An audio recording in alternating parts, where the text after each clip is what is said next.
Bro, it says in the Quran, Allah is the greatest deceiver. So shut your mouth about that. He's Okay, the greatest okay, wait, deceiver. let's talk about that. So- You said Allah is the greatest deceiver. Okay, I want to quote you a verse from the Quran and tell me what you think about it. Like, if this is the verse that you're referring to. One sec. Yeah, so this is chapter 9 of the Quran. It says, "And if a prophet is deceived into giving a message, it is because I, the Lord, have deceived that prophet." This is the verse you're talking about? What in the world? See, that's the thing. Is this a good verse or bad? Okay, I'm not sure the reaction of the Christian means what, whether he detected or not. But obviously that is not from the Quran, right? So I'm guessing that's from the Bible, because the Quran do not have such a verse. Bro, I would say bad. What in the world? It's actually from the Bible. It was at this moment that he knew. He fucked up. Bro,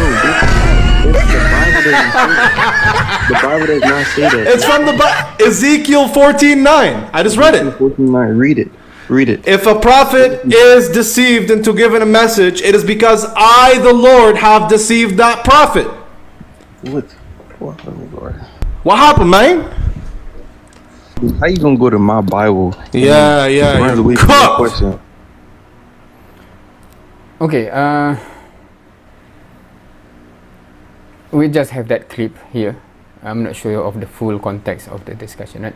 Now, this video do not actually explain that verse in the Quran, wa makru wa makarullah wallahu khairul makirin, that many Christians tend to use to argue, right? They say Allah has mentioned that Allah is a deceiver, etc., right?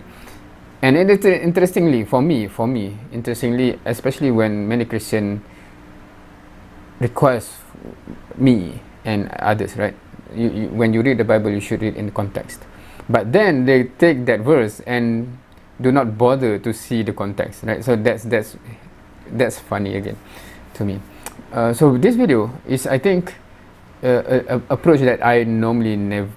I don't know I have ever done or not, but it's more of a debate setting where you see the other person come from a specific mindset or approach, and basically you just want to flip it back to them, right? It's not about explaining the question, because I think many people do this.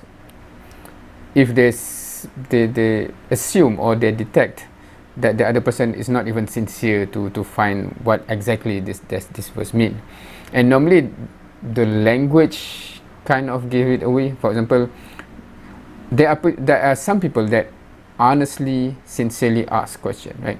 Okay, I read this one. How to understand this? Is it meaning, do I understand this correctly? So that's the category that normally I hope to face that one, because we can discuss, we can have a nuanced discussion.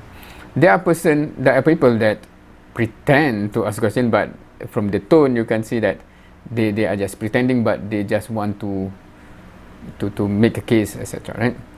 And then there are people that just throw things away and they do not care even for any explanation.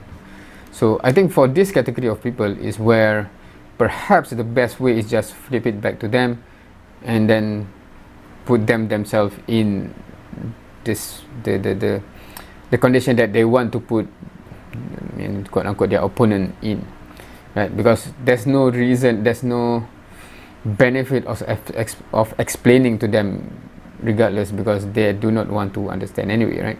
So normally when myself in the comment section, I assume anyone that seems to want to have an explanation or answer, my initial assumption is always that they really are sincere and wish for the answer.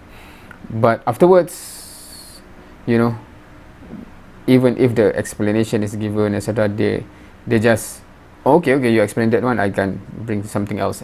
So those kind of people will eventually expose themselves of what they want, really, based on how they behave in a certain scenario, right? So that's just me, and just to think about this video that do not even explain about the verse, but just flip it back to them.